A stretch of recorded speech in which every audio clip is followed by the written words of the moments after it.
네, 책 한 권을 더 쓰게 시켰습니다. 손희성 주교님께서 2000년대 쓰셨던 논문들을 모아서 내신 책인데, 주님과 그분의 교회를 위하여 라는 책입니다. 그래서 굉장히 주제들만 말씀드리면 흥미로울 거예요. 첫째, 구약 성서에 나타난 하느님의 폭력성을 어떻게 이해해야 하는가? 하느님은 자비로우신 분인데 아드님을 십자가에 못 박아 죽게 하셔야 했을까? 우리는 참된 교회를 어떻게 식별할 수 있을까? 가톨릭 교회의 중심인 성찬례는 어떻게 거행되어야 하는가? 사제는 어떤 임무를 지니고 있고 어떻게 봉사해야 하는가? 성직자와 평신도 둘 사이의 바람직한 관계는 어떤 것인가? 하느님 체험은 그저 환상에 불과한 것인가? 이런 이야기들이 있는데 굉장히 흥미로웠어요. 맨 마지막 하느님 체험은 그저 환상에 불과한 것인가는 가톨릭 청년 선서 모임의 연수를 통해서 사람들이 변하는데 변하지 않는 그런 모습들을 보면서 주교님께서 얘기를 하신 거거든요. 굉장히 흥미로운 주제라서 가톨릭대학교出版부에 나온 책이지만 기꺼이 주문해서 사서 봤습니다. 근데 보면서 느끼는 눈에 머무는 단어가 하나 있었어요. 뭐냐? 하느님 체험입니다. 신앙이라는 건 결국 하느님으로부터 어떤 체험을 했고 그 체험을 받아들이는 과정 안에서 신앙은 성장할 수밖에 없거든요. 내가 하느님을 체험한 만큼 하느님을 사랑하고 관계 맺을 수 있는데, 내가 하느님을 어떤 체험을 했는데 그거를 삶으로 연결시키지 못하면, 그거를 받아들이는 과정을 하지 못한다면, 그리고 단순히 감정적으로만 남아있다면 그것은 신앙이 성장이 아니라 감각적인 위로에서 끝날 가능성이 너무 크게 됩니다. 그러다 보니까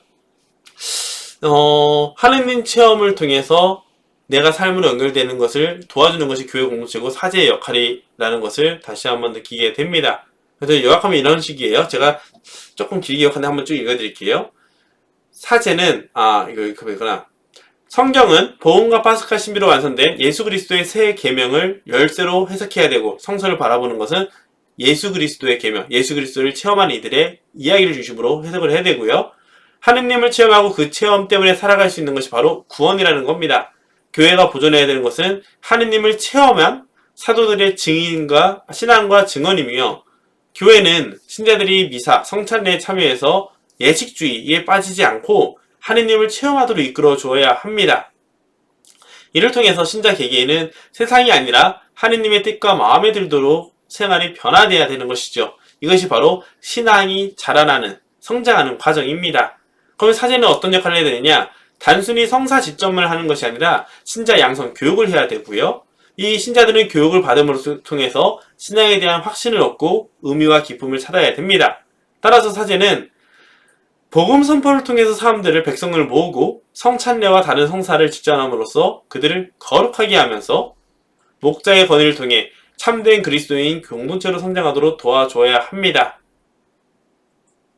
따라서 우리 사제와 평신도의 관계들은 서로가 민주적으로 함께 한다는 것이 아니라, 신자들은 사제들에게 이야기를 해줘야 되고 사제들은 그걸 경청할 의무가 있고요. 하지만 최종 결정은 사제가 기도하면서 하느님의 뜻을 찾아서 이루어진다는 것이죠.